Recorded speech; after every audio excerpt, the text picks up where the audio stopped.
जैसे कि 16 साल के रॉबर्ट और माइक अमीर डैड के साथ हर उस मीटिंग में जाया करते थे जो वो अपने अकाउंटेंट, मैनेजर्स, इन्वेस्टर और एम्प्लॉयज के साथ रखा करते। यहाँ एक ऐसे अमीर डैड देखने को मिलते हैं जो पढ़े लिखे नहीं हैं, जिन्होंने 13 साल में ही स्कूल छोड़ दिया था, मगर आज भी वो मीटिंग्स रखते हैं, अपने नीचे काम करने वाले पढ़े लिखे लोगों को ऑर्डर देते हैं, उन्हें बिजनेस के टिप्स समझाते हैं।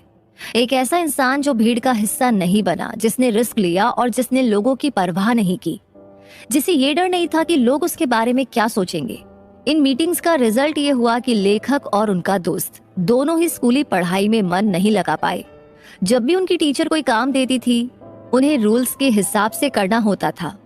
उन्हें एहसास हुआ कि स्कूली पढ़ाई किस तरह से बच्चों की प्रतिभा को निखरने नहीं देती, उनकी क्रिएटिविटी को मारकर उन्हें एक सांचे में ढालकर इस समाज का एक मशीनी हिस्सा भर बना देती है। और उन्हें टीचर की इस बात से भी इनकार था कि अच्छे ग्रेड्स लाकर के ही सक्सेसफुल और अमीर बना जा सकता है। एक दिन रॉबर्ट की अपने गरीब डैड से बहस हो गई। उनके पिता का मानना था कि उनका घर उनके लिए सबसे बेस्ट इन्वेस्टमेंट है, मगर वो एक रैट रेस में भाग रहे थे। उनकी इनकम और खर्चे बराबर ही थे, उन्हें पूरा करने के लिए उनके पास एक पल की भी फुर्सत नहीं थी। और यही बात रॉबर्ट उन्हें समझाना चाह रहे थे कि उनके पिता के लिए वो घर एसेट नहीं बल्कि लायबिलिटी है। घर पर उनके पैसे खर्च हो रहे थे, बदले में मिल कुछ भी नहीं रहा था। ये बात उनके गरीब डैड समझ ही नहीं पा रहे थे और यही फर्क था गरीब और अमीर डैड के बीच। खैर, उनकी बहस चलती रही। उन्होंने अपने गरीब पिता को बताया कि ज्यादातर लोगों की जिंदगी लोन चुकाने में ही निकल जाती है। जिस घर को वे खरीदते हैं उसके लिए वे 30 साल तक लोन भरते हैं, फिर एक और बड़ा घर लेते हैं और अपने लोन को रिन्यू करवाते हैं। अब घर की कीमत भी उसी हिसाब से बढ़ेगी या नहीं, ये निर्भर करता है। कुछ लोग ऐसे भी हैं जिन्होंने घर खरीदने के लिए एक बड़ी रकम ली थी। जितनी घर की कीमत नहीं थी, उससे ज्यादा कर्जा उनके सर पर चढ़ गया। इसका सबसे बड़ा नुकसान लोगों को ये होता है कि वे बाकी जगह इन्वेस्टमेंट नहीं कर पाते, क्योंकि उनका सारा पैसा उस घर पर लगा है। उन्हें कभी इन्वेस्टमेंट करने का मौका ही नहीं मिल पाता और ना ही वे इस बारे में कुछ सीख पाते हैं, और इस तरीके से कई एसेट्स उनके हाथ से निकल जाते हैं।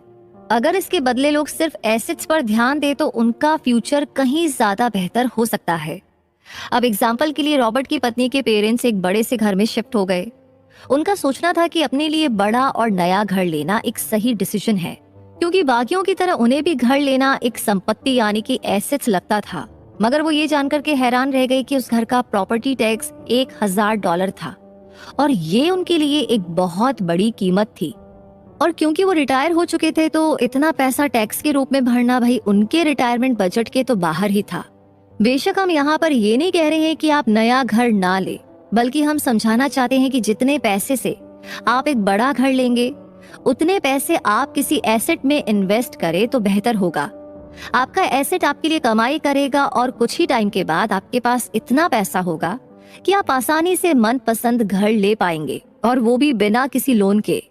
तो अमीर और ज्यादा अमीर क्यों होते रहते हैं, वहीं मिडिल क्लास आगे क्यों नहीं बढ़ पाते? इसके पीछे एक रीजन है, और रीजन एकदम सीधा है। अमीर एसेट खरीदते हैं जो उनका पैसा दुगुना करता रहता है।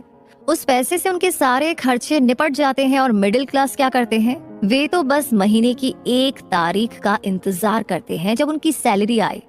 सारी की सारी सैलरी तो खर्चों को पूरा करने में खत्म हो जाती है, तो इन्वेस्टमेंट कहाँ से होगा?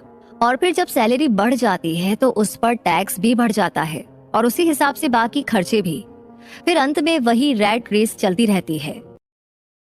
इसीलिए अपने घर को एसेट समझना ही वो रीजन है, वो वजह है जो हमें कर्ज के बोझ तले दबाती है। आज यही ज्यादातर लोगों की सोच है। अगर सैलरी बढ़ी है तो लोग सोचते हैं कि अब वो बड़ा सा घर ले सकते हैं, क्योंकि उन्हें अपने पैसे का सही इस्तेमाल लगता है। इसके बदले अगर वही पैसा सही जगह लगाया जाए तो उनकी जिंदगी हमेशा के लिए बदल सकती है। लेकिन ऐसा हो नहीं पाता, क्योंकि उनका सारा वक्त हाड़ तोड़ मेहनत करने में चला जाता है। अपनी नौकरी को सेफ जोन समझकर वे उससे अलग कुछ सोच ही नहीं पाते, और साथ ही उन पर कर्ज का इतना बोझ होता है कि वे नौकरी छोड़ने का रिस्क ले ही नहीं सकते। अब जरा खुद से आप ये सवाल कीजिए कि आज आप नौकरी छोड़कर बैठ जाते हैं तो कितने दिन तक आपका गुजारा चलेगा? क्योंकि अगर आप फाइनेंशियली लिटरेट नहीं हैं, अगर आपने सारी उम्र सिर्फ सैलरी के भरोसे ही काटी है और एसेट्स के बदले आपने लायबिलिटीज ली है, तो यकीनन आपकी जिंदगी एक कड़ी चुनौती है। सिर्फ नेटवर्थ के भरोसे आपका काम नहीं चल सकता। नेटवर्थ बताता है कि आपके पास वाकई में कितना पैसा है, चाहे वो एक गैराज में पड़ी पुरानी कार के रूप में ही क्यों ना हो। अब भले ही वो कार कुछ काम की नहीं हो। जबकि वेल्थ का मतलब है कि आपके पास जो भी पैसा है उससे आप कितना और पैसा कमा रहे हैं। जैसे कि मान लीजिए आपके